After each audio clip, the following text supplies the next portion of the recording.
Netflix getting Raw was a big deal. And in fact, in the midst of this show being on again, off again, I broke down the initial news of the deal between the WWE and Netflix and said, oh, this could be a really big deal. It could be a huge deal. Cord cutting is becoming more and more of a thing. Netflix, which at some point looked like, I don't know, people might be kind of walking away from Netflix. Remember, there was the initial big boom and the things around like House of Cards and shows like that. Then it kind of felt like it hit a dip. They've been dabbling more and more into live entertainment. We saw the Jake Paul and Mike Tyson fight, and it kind of broke the internet, sort of broke Netflix, and it felt like, all right, they're gaining their bearings. They're getting their bearings, and eventually, when Raw goes live on Netflix, it's going to probably be a smooth process. And in fairness, I'm going to start with the biggest positive of the entire show. It looked incredible.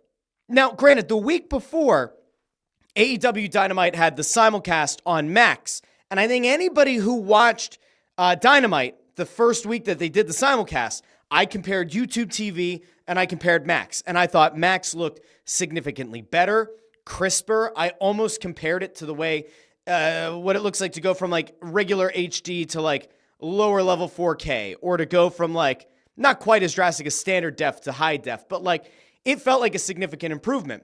And I was happy because on Monday, Raw looked incredible. They had inside drones. They had outside drones. They had the drone show on certain entrances like John Cena's. And I think Liv Morgan also they did the drones outside to kind of replace. Remember when they did the augmented reality thing? And they still, I guess, sometimes do it. I think back to when Cody Rhodes initially debuted at Mania against Seth Rollins. You had you know what I'm talking about. It doesn't matter. Raw looked incredible.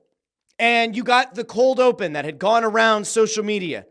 And Triple H in the middle of the ring, they had the giant kind of drape, the curtain around the ring. It drops. There's, pyro everywhere. Triple H kind of delivers what I would say is honestly probably better delivered as like a pre-going live sort of promo. Like, you're part of history.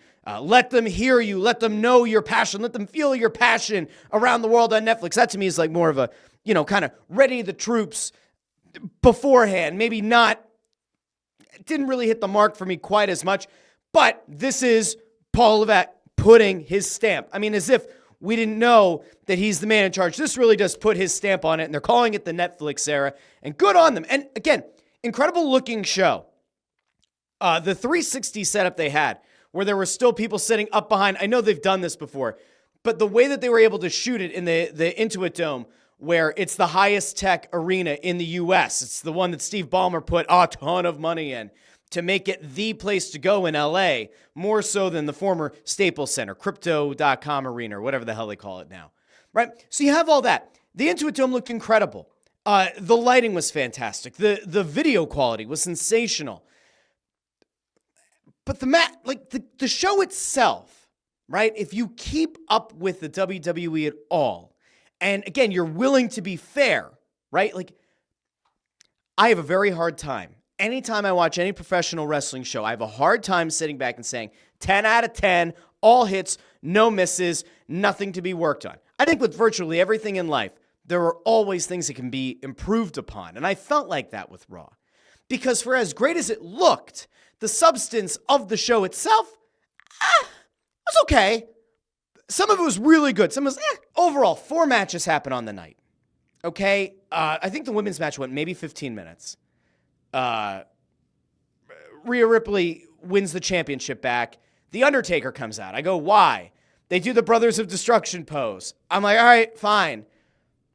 Drew versus Jey Uso, I had no expectations for, and it's still underwhelmed. I like Drew McIntyre a lot. And I think Drew McIntyre in 2024 had the best year of his career.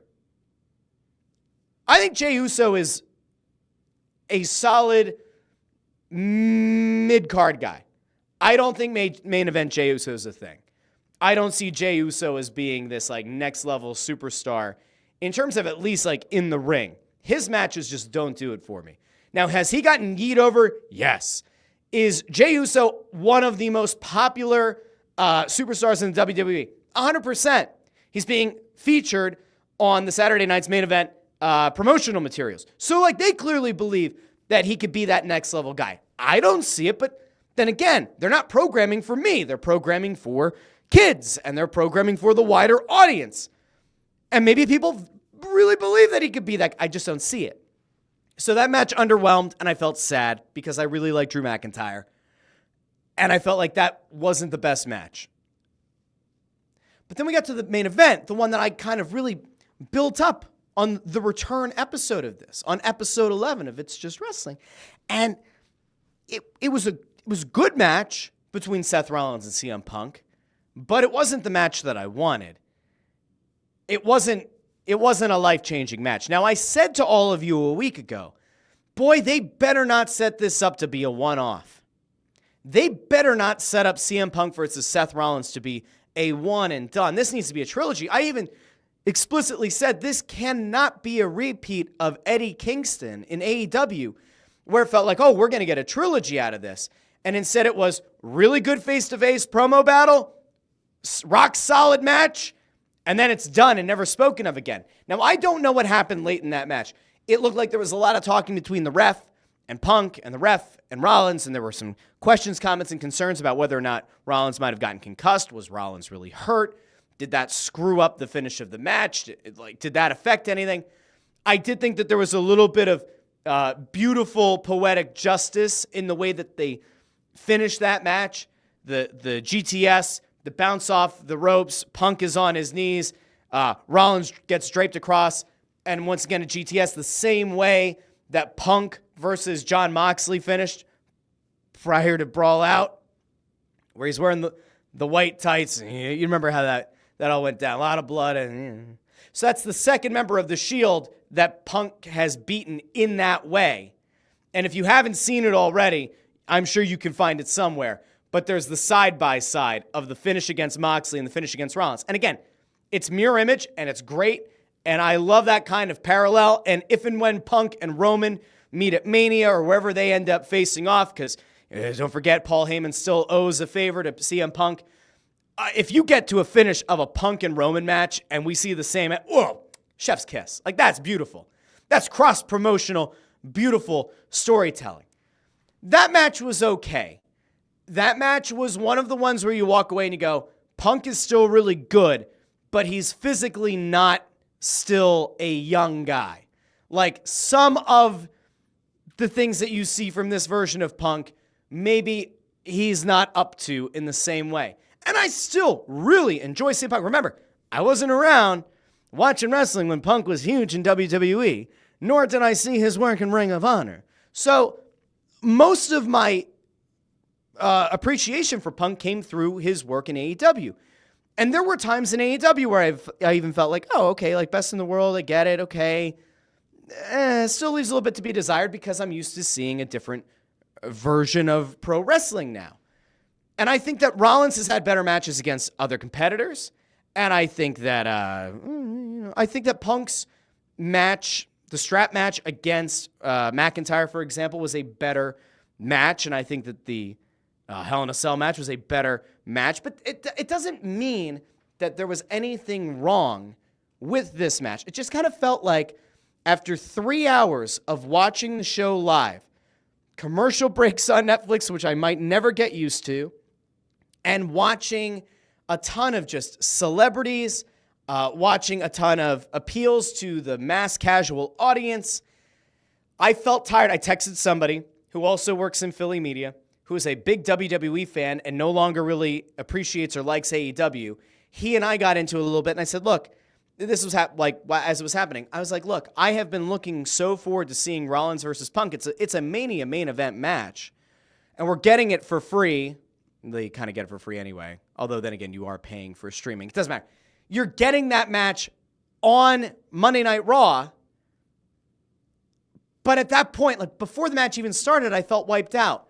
Because usually with Raw, I wait a little bit, I skip through the commercials, and it allows me to just go promo, match, no commercials.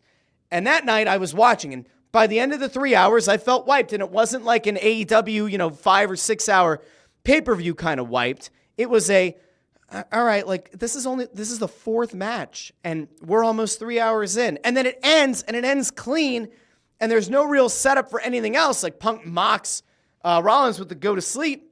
But like, I don't know. I really hope that wasn't the end. Like, I really do hope that there's going to be another match. because you still have a few months, but part of me thinks that they're going to pivot this into maybe the Punk versus Roman thing and where Heyman's favor to Punk lands. Like, I don't know. I really don't know. So Raw was really good. Raw looked great. Raw, from a storyline perspective, it felt more like we were kind of closing chapters on storylines. And now you are officially on the road to WrestleMania and trying to get these people into new programs. And if that's the case, okay. But I am disappointed if that really is the end of Punk and Rollins. I'm a little bit bummed. If that's the end of the Bloodline saga, and if you're not going to get Rock Roman, or you're not going to get any kind of further interactions between The Rock and Roman other than putting the Ulafala on, like, I don't know.